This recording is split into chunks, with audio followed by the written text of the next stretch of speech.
scholarship जेटा वृत्ति कहूँ तृतीय पंचम अच्छी ना नहीं नवोदय अच्छी तो स्कॉलरशिप आमर जेगुड़ाक स्कॉलरशिप जेगुड़ाक मेधावृत्ति से सब तुम सर्टिफिकेट तो आसेनि स्कॉलरशिप केवल पैसा आसे बुझेगा तृतीय श्रेणी पाइले 100 टका लेखा प्रति मास पाइब 2 वर्ष पंचम रे 200 टका लेखा पाइब आउ जेटा पठाणी सामंत अच्छी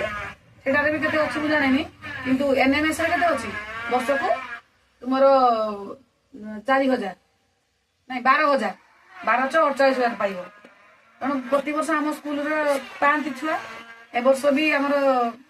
गला वर्ष के 2024 रे भवानी आम पाई अष्टम श्रेणी देइथिला एनएमएस 4 जन पिला देइथिले तार भीतर भवानी पाई पठाणी सामंत एबे तो सी आम स्कूल पिला है कि नहीं किंतु पाई आम स्कूल केते पढुथिला तेणु ताकू 48,000 टंका मिलिबो गवर्नमेंट तरफ तेणु ताकू समस्ते ताकू ए गिफ्ट दउछे स्कूल तरफ समस्ते ताली मारिकी ताकू संबर्धना दी